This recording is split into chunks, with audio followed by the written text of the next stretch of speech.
Hi, my name is Andrew Ross and I'll be presenting a lesson I developed that focuses on the use of text with English as an additional language or dialect learners. I acknowledge the traditional owners of my local area, the Wulgurugaba and Bindal people, and pay my respect to elders past, present and emerging. This presentation will look at guiding frameworks, the lesson context, lesson development, EALD considerations, lesson delivery, and the experiences to follow. In developing this lesson, I wanted to ensure I was making considerations as to the guiding frameworks for schools and teachers within the classroom, with reference to catering to the needs of EALD students. I've referenced two frameworks, both by the Queensland Department of Education, the Teaching Aboriginal and Torres Strait Islander EALD Learners Capability Framework, and the P-12 Curriculum Assessment and Reporting Framework that has specific reference to EALD students. These two frameworks highlight similar notions with reference to catering to the needs of EALD students, and in particular emphasising the importance of developing proficiency in standard Australian English as an integral part of classroom teaching across the curriculum and in achieving adequately in the areas of literacy and numeracy. So the classroom context. The lesson's been developed for a Year 4 cohort of students. 4 of the students within the class identify standard Australian English as their second language. Included in the class are students of Aboriginal and or Torres Strait Islander background and others whose country of origin is Kenya and Somalia. One Torres Strait Islander student speaks Torres Strait Creole, Yampultok, as his first language, but has been attending school regularly since preschool. One student speaks Swahili, whilst 2 others identify Somali as their first language. These students have started attending school in the last 2 years. They can speak English but require support, often in the form of visual prompts or simplified explanations to understand some English terminology. In developing the lesson, I gathered relevant information from ACARA, and to narrow the focus of the lesson, which will be aimed at developing students' understanding of an author's use of language in a narrative. This lesson is placed in the early phase of this unit of work within the key learning area of English. During the lesson, students will deconstruct the text orally, allowing students to develop meaning and effectively create a connection with the text. This is achieved through modelling, whole class learning and scaffolded learning, with the ultimate outcome being independent application. In terms of specific content aligning to the intended learning outcomes of this lesson, include developing students' understanding of how meaning can be amplified through the use of noun groups and phrases, and how metalanguage is used by the author to describe the effects of language features. This will be achieved through incorporating an oral close strategy that essentially involves effective modelling and descriptions, followed by opportunities for student participation. The text used as the vehicle for the teaching and learning associated with this unit of work is from Little Things, Big Things Grow. Prior to this lesson, students were exposed to the text and have read it several times. They've examined how the narrative structure and use of some language features creates connection between themselves and the text. They've also looked briefly at the illustrations and explored how the illustrations support and extend their understanding of the text to create meaning. With considerations to EALD students, it is important to recognise the challenge associated with the demands of the curriculum coupled with the undertaking of an additional language. In this lesson, I have included an oral close strategy to effectively allow students to understand the concept of noun groups and phrases, but the strategy also actively engages them to demonstrate their understanding. This is evidenced as an effective way to develop students' oral language and understanding of language features. Further, research suggests that EALD students, the most beneficial learning environment is the regular classroom, as it is realistic and authentic. Therefore, this lesson can be delivered to a regular Year 4 class but is tailored with specific strategies and scaffolding opportunities to support EALD students.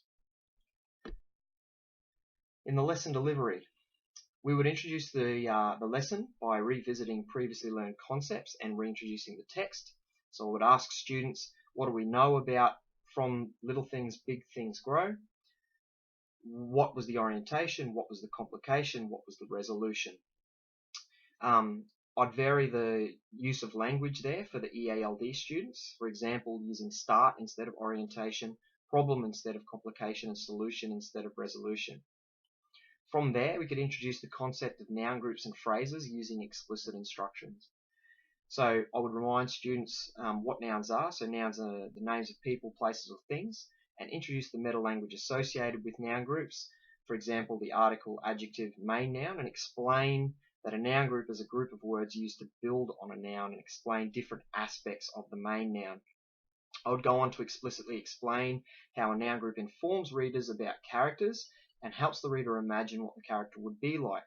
Authors create characters, events, or settings in text through the use of language and descriptive language to give the reader a visual picture of the character, event, or setting. I would use a specific example, again using explicit instruction. Mr. Ross is an old man. This doesn't really tell us much about the character. If we added in adjectives such as grouchy and very mean, we could give the reader a better description of the character. So if we put that sentence together, Mr. Ross is a grouchy, very mean old man, which is far more descriptive. For our EALD students, I would expand on the use of adjectives in the noun group to scaffold their understanding of what adjectives actually mean, and use hand signals and facial expressions to also portray the meaning so that it's more clearly understood. For example, the word grouchy means cranky, unhappy, in a bad mood. I would screw up my nose, make a mean face, and open and close my hand aggressively to portray anger or frustration. Moving on to the whole class learning aspect, we look specifically at the two characters in the story and the introduction of these characters. This is where we start to use the oral close strategy, and we help the students identify noun groups and phrases. So we start with Lord.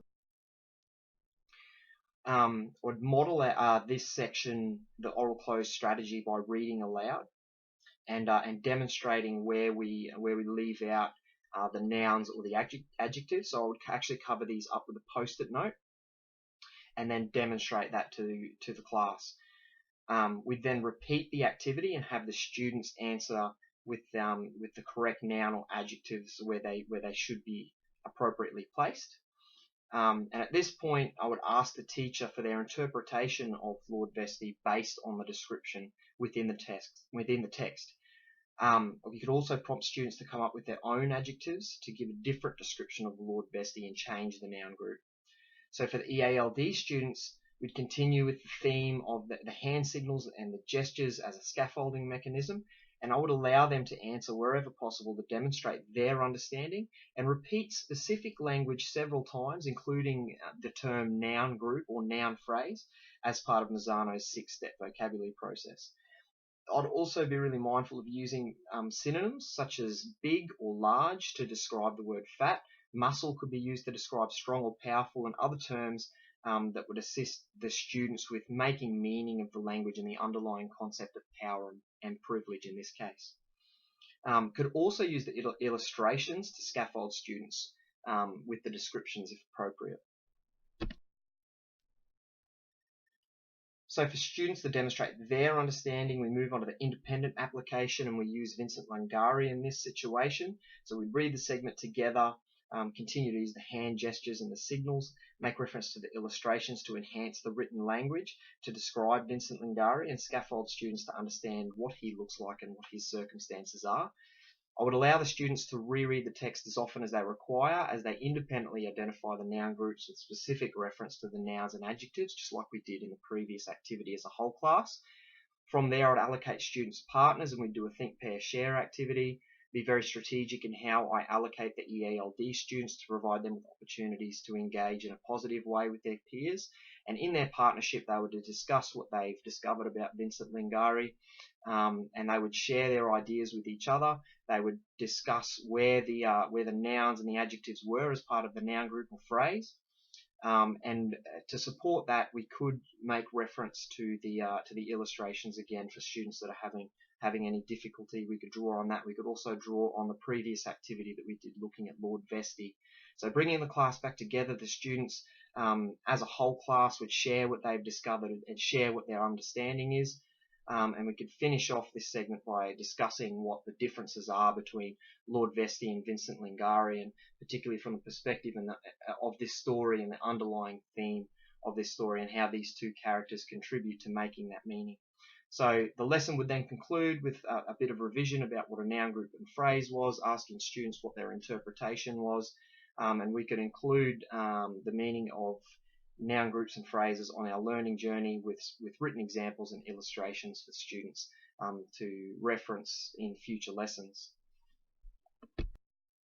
So experiences to follow. This lesson focuses on oral language development, and the next step of this process would to involve a written component where students identify noun groups or phrases within the text and annotate a section of text from the narrative that allows them to demonstrate their learning through writing.